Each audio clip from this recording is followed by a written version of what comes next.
તો મિત્રો આપણે આવી ગયા છે આજે શ્રી ખોડિયાર માતાજીના મંદિરે, જે આવેલું છે પીપલક. તો ચલો અંદર જઈને દર્શન કરવા અને માતાજી વિશે જાણીએ.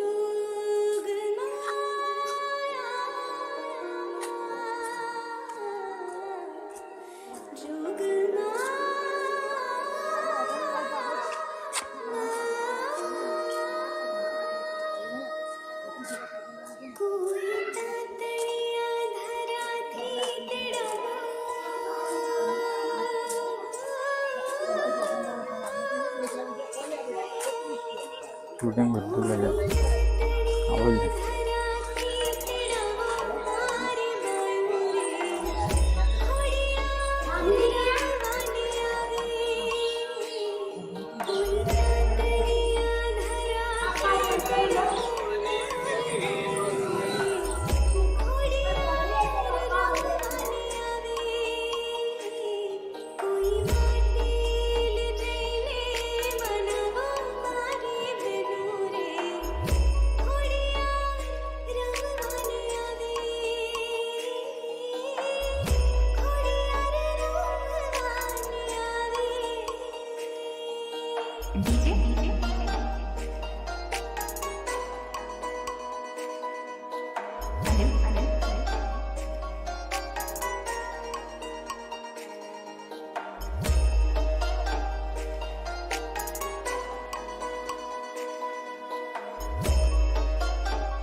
તો મિત્રો આપણે જય ખોડિયારમાં.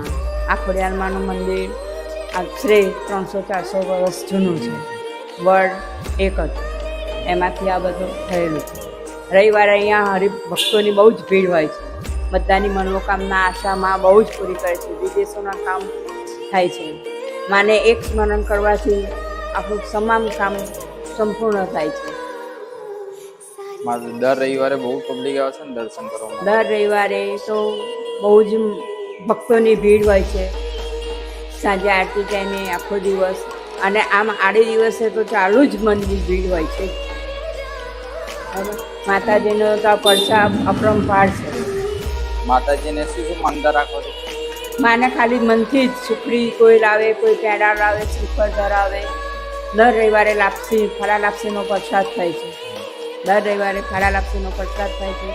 બસ આપણા મનથી જ હરિભક્તો બધા ભાવથી જ પ્રેમ બહાર રાખે છે. કોઈ અહીંયા ભૂવા ભામી કોઈ શુદ્ધ નહીં. માની ભક્તિથી જ બધું જ કામ થાય છે. લોકેશનની વાત કરીએ તો મિત્રો અહીંયા આવેલું છે પીપલક, જે નડિયાદ શહેરની બાજુમાં આવેલું છે પીપલક. તો મિત્રો આપણને મળી ગયા છે ભક્ત. તો માતાજી વિશે કંઈ જાણીશું?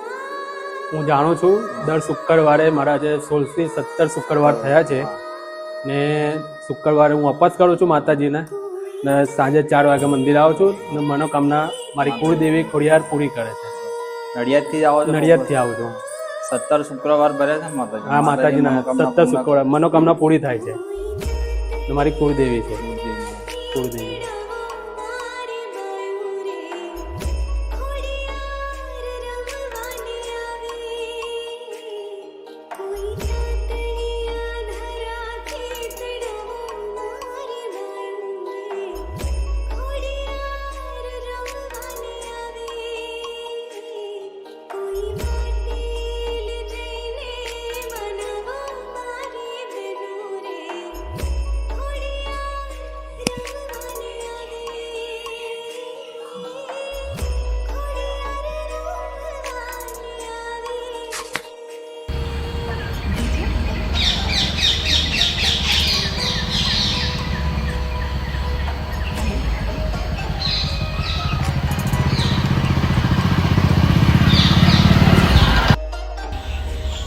મિત્રો મંદિરની પાછળ એક મસ્ત બગીચો બી આવ્યો તો તમે પણ આવજો જરૂર જો. લોકેશન બહુ મસ્ત છે, વ્યૂ બી મસ્ત આવે. આ બધી બાજુમાં કેનાલ છે ને આ બગીચો છે.